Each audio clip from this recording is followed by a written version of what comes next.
Soleimani was plotting imminent and sinister attacks on American diplomats and military personnel, but we caught him in the act and terminated him. Welcome. Today I want to talk about what I think we should do in our conflict with Iran. Donald has taken, in my view, a dangerous step. Let me be perfectly clear, I'm not against what he did. I am concerned about the position we are now in and what should we do next. Before we begin our discussion, listen to one of Donald's threats. Under my leadership, America's policy is unambiguous to terrorists. We will find you, we will eliminate you, we will always protect our diplomats, service members, all Americans, and our allies. Is that threat enough to stop Iran? I see where you are coming from. Trump's threat is meaningless. We have sanctioned Iran almost into economic oblivion, but that has not affected the ruling class.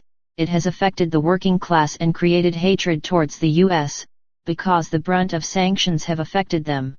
Iran has been coping with a worsening economy as best it can, exporting oil through back channels and smuggling basic goods into the country. There is no question that the population is hurting, and of course the Iranian leadership is putting all the blame on the U.S. I never liked the nuclear deal, but when Trump pulled out and reinstated the sanctions, he should have been prepared for some form of Iranian backlash. So the general population is severely affected and it becomes easy for the Ayatollah to incite them to riot. So Iran is somehow avoiding sanctions by selling oil. The general population is suffering, so there is pressure but the people tolerate it. They are told, territorial integrity is important. Foreigners should not be allowed to violate it. And somehow Iran continues to finance their proxy groups like Hezbollah and Hamas. And now Trump makes the following pronouncement. We took action last night to stop a war. We did not take action to start a war. We do not seek regime change. However, the Iranian regime's aggression in the region, including the use of proxy fighters to destabilize its neighbors, must end, and it must end now. That's not enough to avoid a war. Why would Iran believe him? Iran is a lot of disgusting things, but they are not stupid. They probably think this attack by Trump, at this time, was a move to take public attention away from his impeachment trial, and focus it on his campaign promises, plus the next election. I think what you have said is accurate, and of course Trump tried to bully them, even though Iran has a first-class military force. Listen to his remarks about our armed forces. The United States has the best military by far anywhere in the world. We have the best intelligence in the world.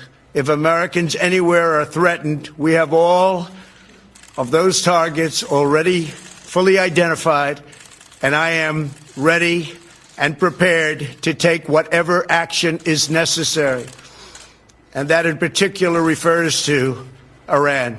In my opinion, there is one threat or one action if we choose to do it, one thing that might, I say might, because the Iranian leadership may be too proud or too stubborn to back down. So I ask you, what is the thing that keeps Iran afloat? One thing: oil. I have to agree, oil. Yes. I say oil, too. Right. It's oil. Without oil, Iran is a third world country. So I say to Trump, declare in no uncertain terms to Iran, stop all your attacks on the United States, abandon your proxy organizations, abandon your nuclear ambitions, or we will destroy your oil fields.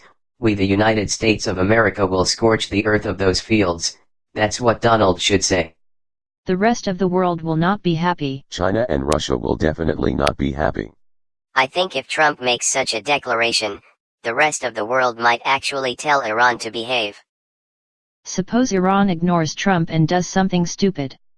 Don't worry, Donald told the evangelicals that we have God on our side. And I really do believe we have God on our side. I believe that. I believe that. My sources tell me Putin is pissed because Donald didn't tell him about the planned drone strike.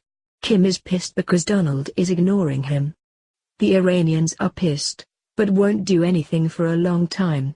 which means the US will be wasting resources, waiting for the next shoe to drop, and Trump will continue to stonewall Congress and shout witch hunt every chance he gets.